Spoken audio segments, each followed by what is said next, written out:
Hello, Internet, and welcome to my live reaction for Eden Zero, Chapter 113. When we last left our heroes, we spent a lot of time with Elsie and Jessie, the government spy in her ship. She revealed that she's known Jessie's been a spy for about a month now, and offered him one last chance to stay on the ship, join her side, but he refused, so she shipped him off to Justice's ship, who was chasing her, by the way. And then went to Foresta, a neutral sector where the government should not be getting involved in, which is also where the Mother Relic is leading Shiki and the gang. We see a bit of Wise's frustration as to how many ex-Draken gang members are on the ship now, all of which leading to meeting three members of Poseidon Nero's group, Orc, Mora, and Brittany. Mora, we do see a lot of anti-bot, or a lot, he had like two lines, but one of those two lines was very prejudiced against bots, which will presumably lead to some drama in this arc. All that being said, let's jump right on into chapter 113, In the Doghouse. And our picture here is of Homura with like a dog nose and like dog ears and paws. Her normal kimono has a lot of like bones and paw prints on it in the design. At some kind of dog-themed amusement park. Anyway, verdant planet Foresta. The Eden Zero arrives above the trees of Foresta, and Witch looks out at it. The surface of this planet is almost entirely covered in forest. There don't seem to be any places where the Eden Zero can make landfall. And Wise asks, why not just land in the ocean? But Pino responds, somehow the forest is spread into the airspace over the ocean as well. Okay, how thick are those tree branches have to be, or how small do those oceans have to be for trees to cover the entire ocean? But Shiki just freaks out. Awesome! A planet with tons of nature! And Happy, I think there are plenty of bots too. A planet where nature and machinery live in harmony. That's doubtful, if Mora has anything to go by, but we'll see. Maybe he's like rumored to have a lot of bots? I don't know. And Rebecca asks, huh? Hermie? I can't connect to the internet from here. Is that the first time you've heard Hermit have a nickname? That's interesting. And Hermit responds, that's strange. I wanted to make reservations at all their good restaurants. Oh, I forgot that last chapter implied there was a lot of food here. Which is kind of weird given the imagery of it just being covered in forest. But whatever. And Hermit, like, looks something up. I've never seen a firewall with specifications like this. And Sister thinks to herself, something stinks. And Moskwy farts. Massive apologies. But Witch pays that no mind. A planet-wide communications malfunction? I wonder if something has happened. Shiki, of course, does not care. Anyway, let's go exploring and find that relic. Be careful, Great Demon King. And someone says, we'll take my Aqua Wing to the surface. To which Rebecca snaps, that's my Aqua Wing!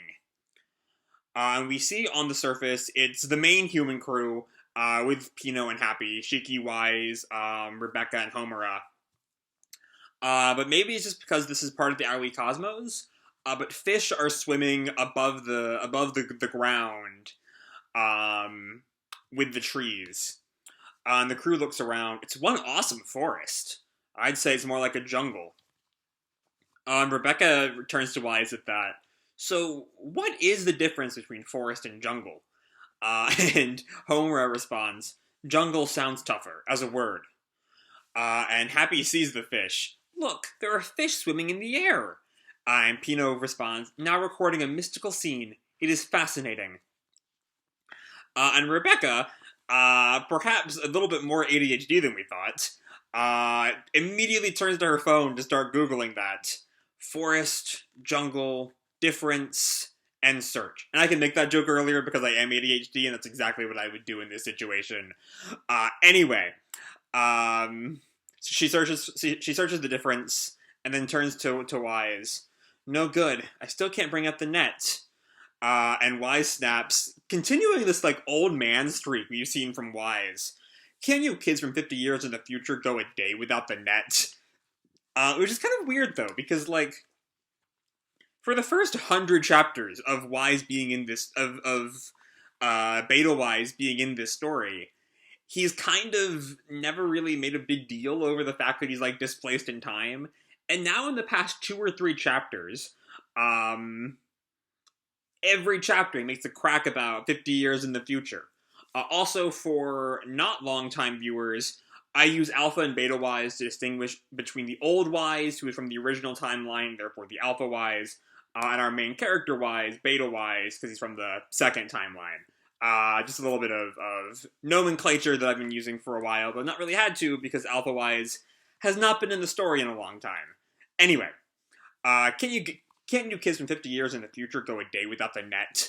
And Shiki looks at him, doesn't bother me. My home planet had no net. And Wise looks at them, you two don't really give off the future kid vibe. Just then Pino looks ahead. Town detected up ahead. And Rebecca, swooning, food. And Shiki sees the town. Cool, even the town is in the forest. But then Wise stops him all of a sudden. Wait, something's not right. And we see the town. Shiki is shocked. Looking at it, they all look like bots. Just a little bit we see of them. Yeah, they are... Oh, I see what the thing is. Mashima, where are we going with this? Mashima, I know I've criticized this series repeatedly for its occasionally dipping into BDSM vibes. And the robots here have all of their humans on leashes. Mashima, what the fuck? What the fuck? What fetishes have you gotten into in the past few years, Mashima?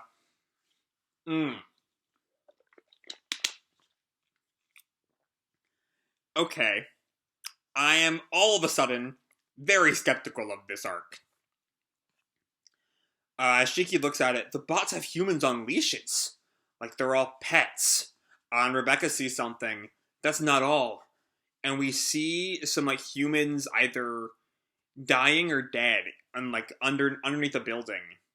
Human bodies discarded in piles. Left to rot.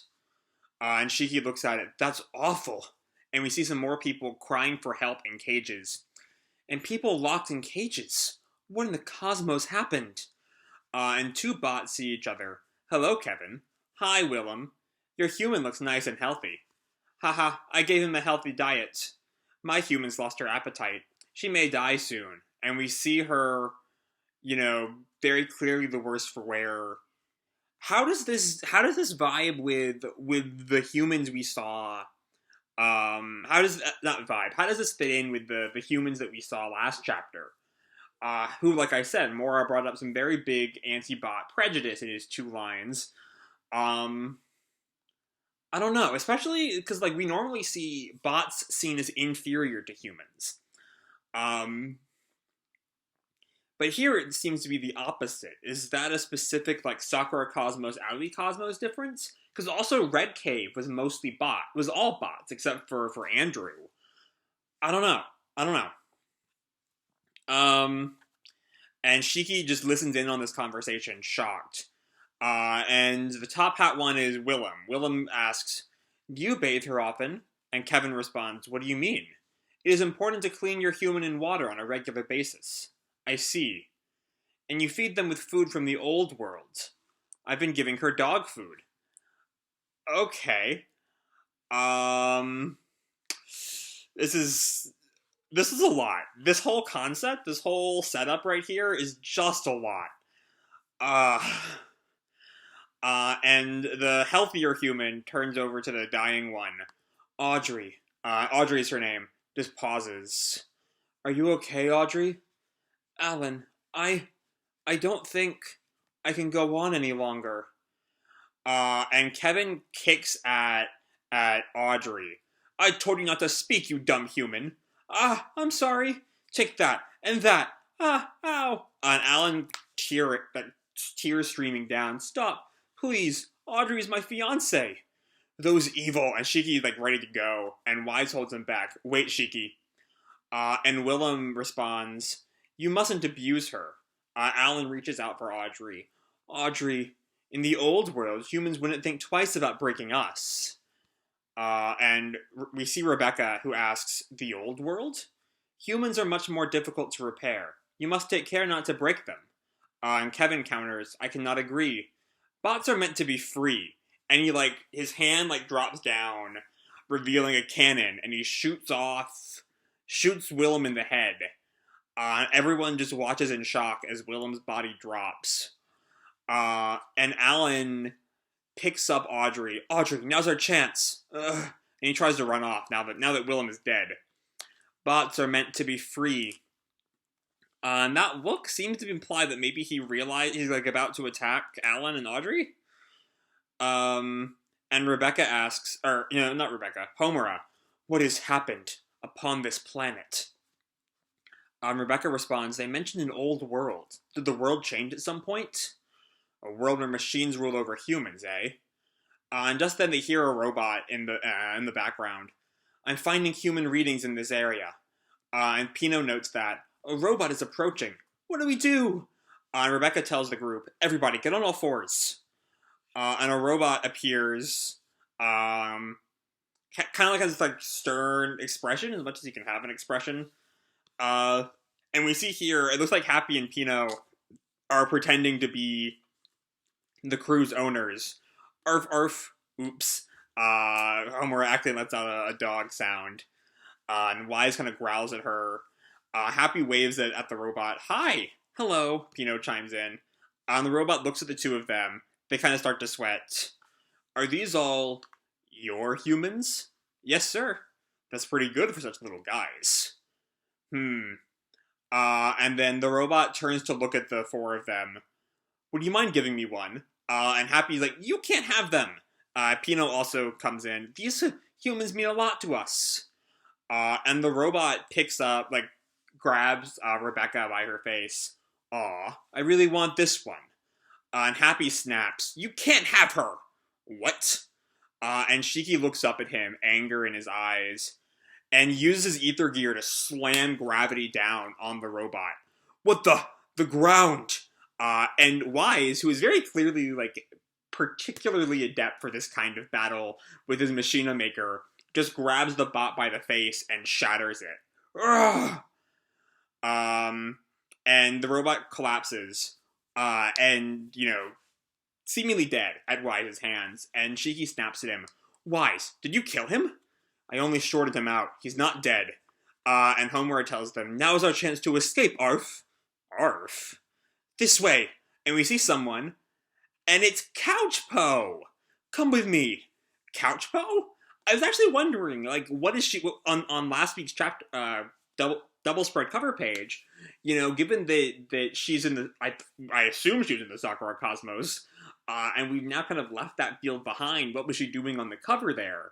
But it looks like she left the Sakura Cosmos too, which I'm actually going to pause for a moment to discuss that, because Dragonfall was not supposed to be easy to get out of.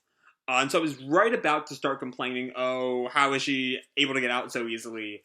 But I'm imagining perhaps what Ziggy did, killing all the dragons as he made his escape. Maybe, there were definitely still dragons there when the Eden Zero left, but at least made it easier to deal with. Easier to travel between the two cosmos, I'm not sure. We'll have to wait and see. Come with me. Couchpo? And the group gets away to some little hut in the woods where Couchpo's been. And Couchpo tells the group, I came to do a restaurant review. Everything was going fine until a week ago when the robots all went crazy. I managed to escape with the food, but all the return flights have been cancelled. This really sucks, except for the cuisine. So, Couchpo's whole gag here is still kind of a cheap, fat shot.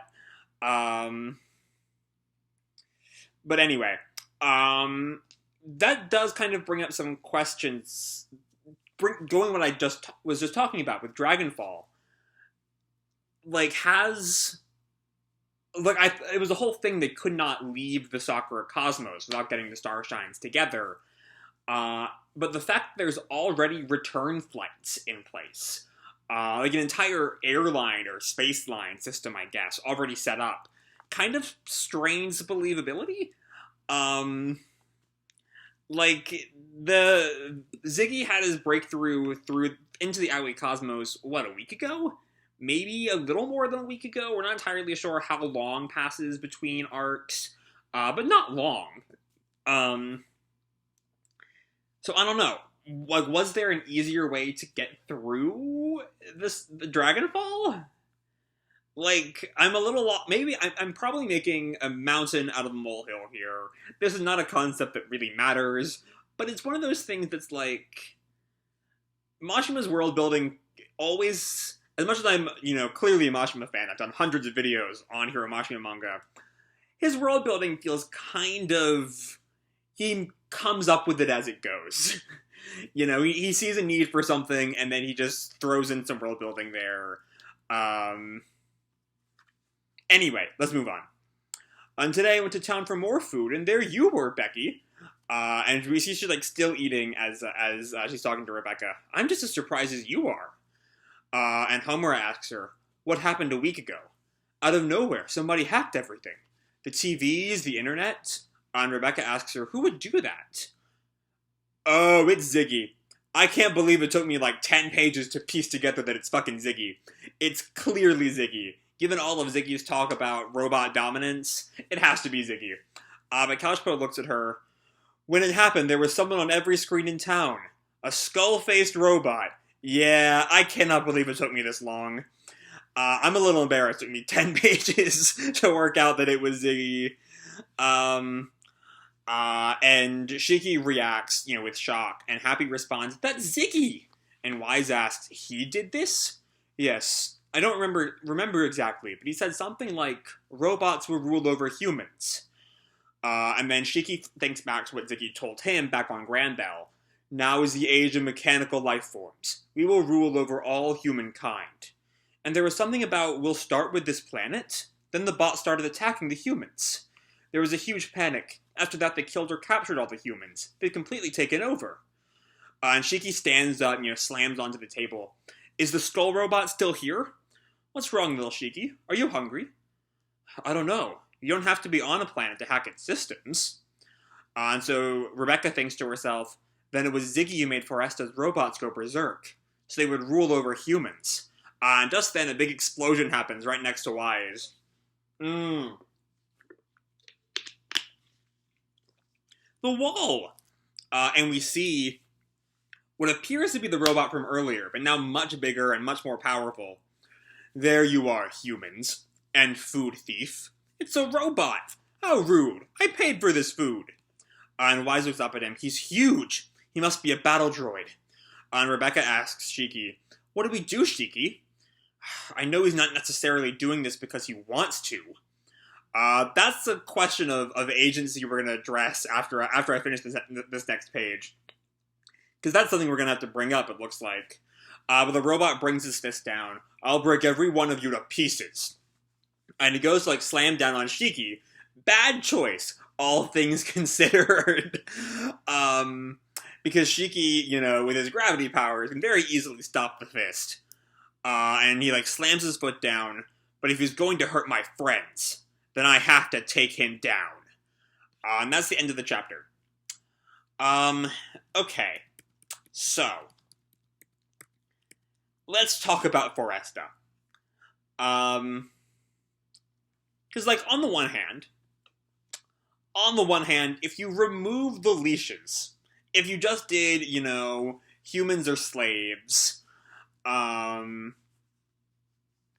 it's a whole other thing to talk about. It's the whole thing. I'm gonna focus.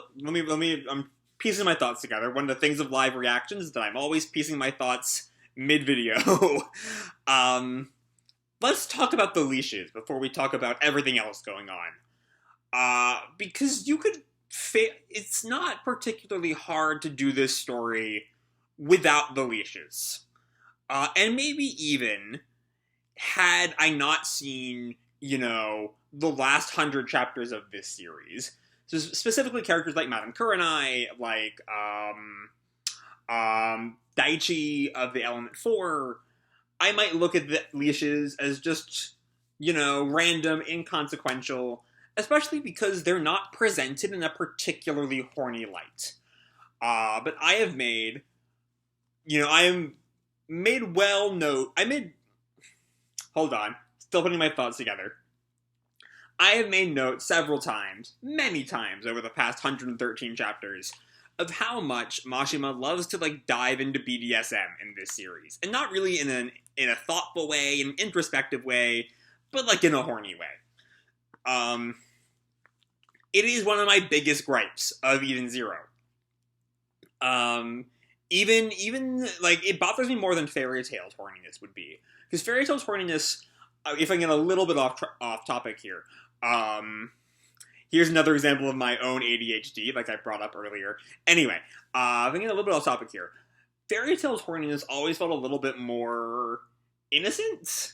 Like, it would be, the occasional weird camera shot, or Natsu falling on Lucy's boobs or something. Which is a big difference from, people like Kurenai or Sister or Daichi, who have a very specific, or Eliga back on Gills, to all very I don't know. I'm not sure I quite have the language to talk about that. So let's just move on to Foresta as a concept, removing the BDSM angle from it, because we don't get a whole lot out of it. Especially just the camera is never really framed in that kind of creepy BDSM way. As much as, or camera, quote unquote. But let's talk about it more as a bot human dichotomy swap, I guess. Just because every time you've talked about bots and their relationships to humans, it's always humans are in a position of power. We saw it in Hermit's flashback. We saw it much better in Valkyrie's flashback. Which is one of the series' high points so far. Humans either are more than happy to just kill bots, or are particularly just don't think highly of them. And so I think it'd be a much, just being Ziggy comes in and brainwashes everyone is much less interesting than something like Ziggy came and kind of proselytized the gospel of free bots or whatever, and the bots took to it, which could be a really interesting way to take the story. But he hacked it, which kind of brings me back to Elsie's thoughts on, or what Elsie said at the end of the Eden's 1 arc about the dark ether she saw going into Ziggy. Which, Mashima isn't required to do the version of the story I think is most interesting. But also, I just feel like characters having their own will is more interesting than they're brainwashed most of the time. And we see at the end, Shiki brings up when he fights the giant robot, he's not necessarily doing this because he wants to. But at this point, even ignoring what I've just been talking about, isn't he kind of? It's, if the hacking is, changed his personality so that this is what he wants to do, I don't know. There's a whole lot to dig into here. Yeah, this world, Foresta, is definitely one of the more interesting thematic things that Mashima has done so far. The first time he really has to dig into Ziggy's new goals. It's easy to understand conceptually that it's kind of a dynamic shift between how human and bot relations have been in the past. But we don't really see... This is our first time we really get to explore that world. And I'm cautiously optimistic. If it weren't for the leashes, I'd be optimistic. Thanks to that, I'm cautiously optimistic for how Mashima is going to explore this world. But yeah, I've talked a lot about this chapter, but there's a lot to dig into in this chapter. Foresta is such a turning on the head of what we've experienced so far. I don't know. We'll have to wait and see how it all shakes out. So I'm going to leave this video off here. Hope you all enjoyed the chapter and the video itself. If you did, feel free to drop me a like or subscribe, or, do whatever makes you happy, And remember, your life is your own, okay? Bye!